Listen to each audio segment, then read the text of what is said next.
Sur les accords de partenariat économique, je crois que nous avons tenu l'année dernière un atelier sur les APE avec la représentation nationale. Mais je voulais tout simplement rassurer les honorables députés sur la question suivante. Tout d'abord, il faut rappeler que le continent africain est en train de travailler sur la mise en place d'une zone de libre-échange continentale, la ZLEC.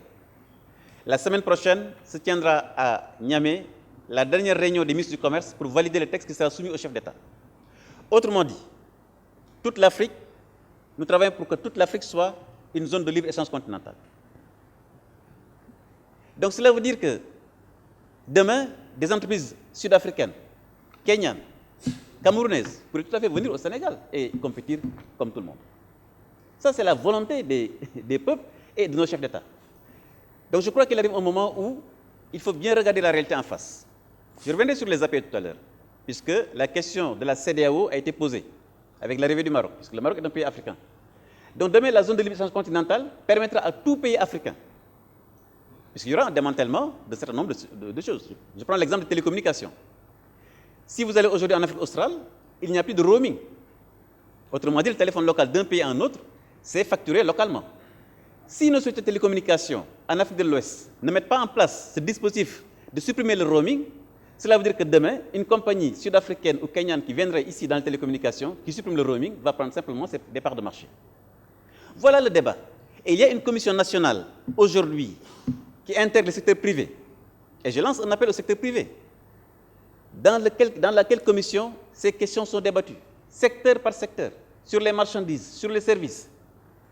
Donc si l'Afrique décide de mettre en place une libre-échange continentale, il faudra surtout travailler sur la compétitivité de notre offre et de nos entreprises. Et donc le débat, il est à ce niveau, et je crois que la ZLEC, ce n'est pas quelque chose qui va se faire dans 10 ans. C'est à partir de 2018 qu'on commencera la mise en œuvre donc, de cet important chantier. Donc c'est pour dire simplement, en faisant la transition donc, au niveau des APE, pour dire que, en fait, d'abord les APE, il faut voir le processus de démantèlement tarifaire qui est proposé. Tout d'abord, il faut rappeler que la 5e bande tarifaire du tarif extérieur commun, nous savons tous qui est taxée à 35%, dans laquelle nous avons par exemple la viande, les œufs, les produits agricoles, la farine, le blé, la tomate, l'oignon, on en a parlé tout à l'heure, la pomme de terre, les huiles raffinées, l'arachide, font partie de la 5e bande tarifaire et cette 5e bande tarifaire est exclue de l'accord de partenariat économique. Je pense qu'il est bon de rappeler ça aux Sénégalaises et aux Sénégalais. Rappelez également que dans les démantèlements tarifaires qui sont proposés, tout ce qui est intrant industriel, autrement dit ce que nos PME, nos entreprises vont utiliser pour fabriquer des produits intermédiaires ou des produits finis. Mais ce sont des produits qui seront détaxés.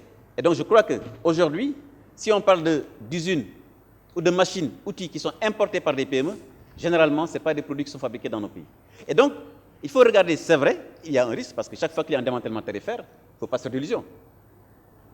Aujourd'hui, et je crois que je parle à des spécialistes des aspects fiscaux, il faut que les recettes de l'État se mobilisent du cordon douanier vers la taxe intérieure, à travers la production et la création d'un tissu industriel fort.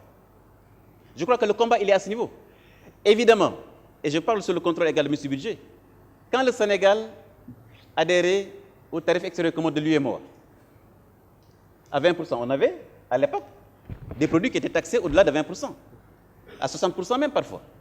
Beaucoup avaient dit que ça va être la chute de nos recettes fiscales, le risque existait, mais je pense que finalement, on a vu que le tarif extérieur commun de l'UEMOA a pu être mis en œuvre. Il y a eu parfois certains dérèglements, mais on a également aussi des compléments.